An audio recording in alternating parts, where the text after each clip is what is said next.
Alright,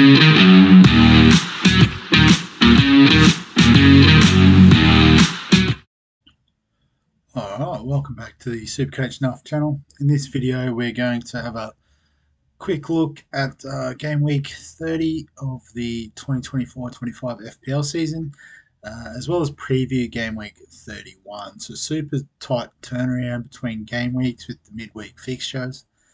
And in the end went okay.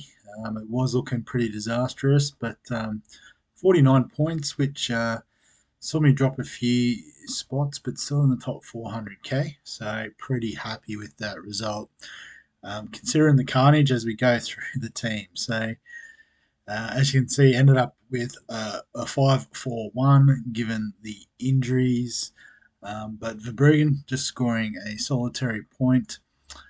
Gabriel and Ina both going down with injuries. It looks like Ina's isn't too bad, is expected back for game week 32.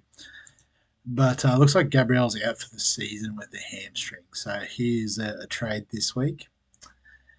Canado getting a clean sheet was probably the only positive result for our defence. So good trade in for Alexander Arnold. Munoz, we thought was a lock for a clean sheet against Southampton, but only managed a 1-1 draw there. Wan-Bissaka come off the bench for 2 points, which we'll gladly take. I guess the big win was Rogers came off our bench and we got his 10-point return, which was really handy. 2 assists, I'm pretty sure, and a bonus point and a clean sheet point. So nice return there. Our captain Mo Salah blanked, so pretty rare blank from him. Palmer got an assist and a bonus point.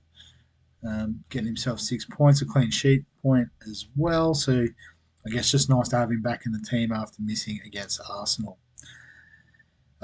Ismail Sarr blanked, and Isak got a goal, but did go off injured. So I'm hoping this 75% chance of playing is legit, given that we obviously have injuries and we don't have that many free transfers. So on top of that, Kluivert was also injured. Wood was also injured. Beto would have got us another point if we needed it.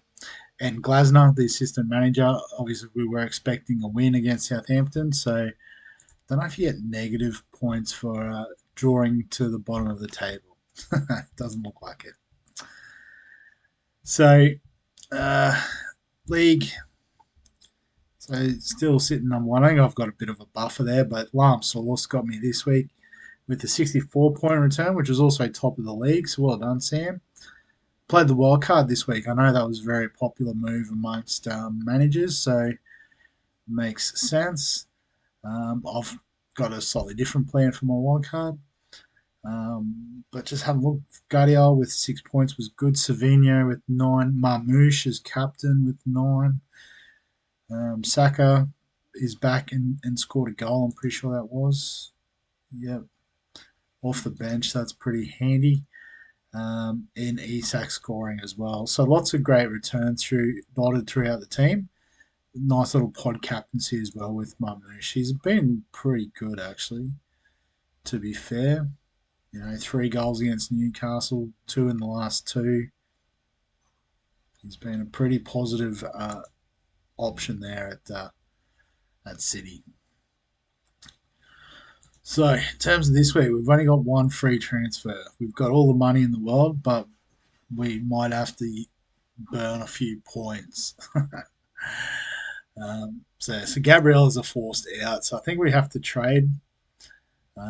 If we look at defenders, the obvious choice is just the straight swap to Saliba. But Arsenal are really struggling at the back. But their fixture run is good, so they can probably ride the wave.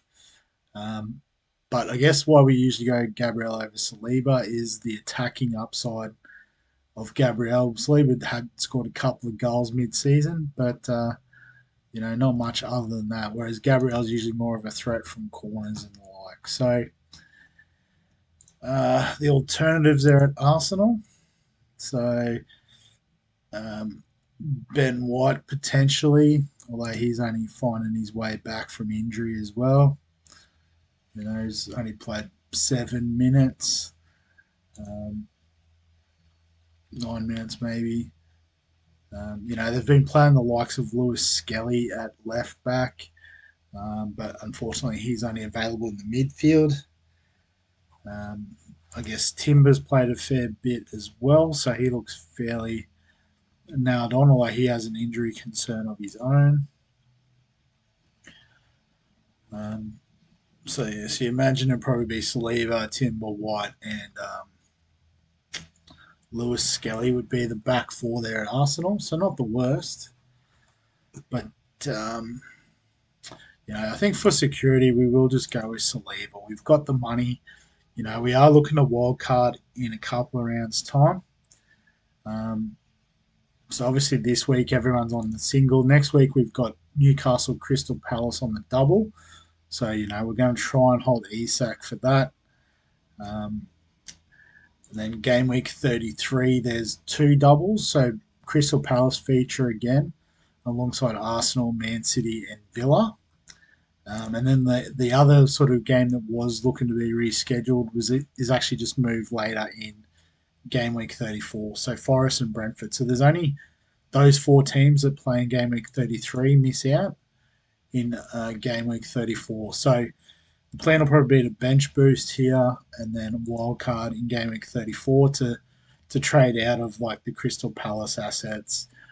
We don't really have any Man City guys at the moment, and with only a couple of free transfers between now and then, we might not even get there.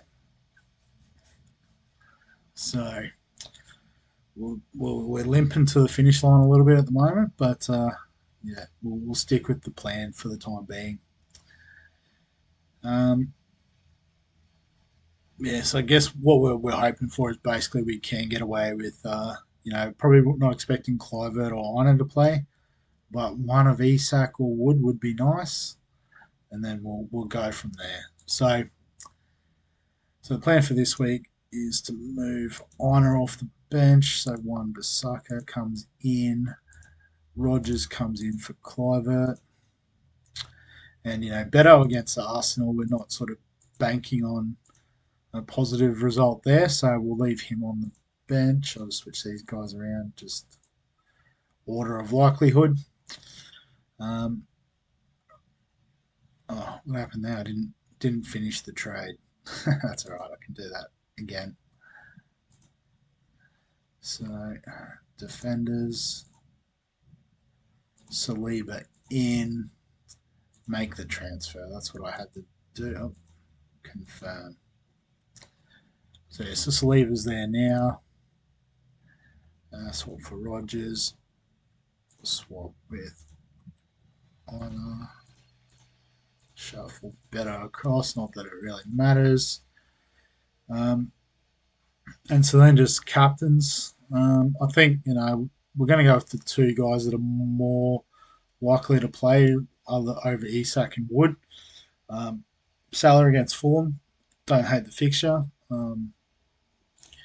And Palmer as vice captain against Bradford. So, probably just looking at the team, not expecting miracles this week, but it's not about a week to week sort of thing. You've got to look a little bit longer term. So we'll ride the wave this week. We're still a chance of top 500k, but it's going to need a bit of luck. So we'll leave it there with that team. So as always, if you've got any questions, comments, thoughts, feel free to add them below this video. Give us a like if you enjoy the FPL content. Subscribe for all the fantasy sports content on the channel. And other than that, we'll catch you in the next one.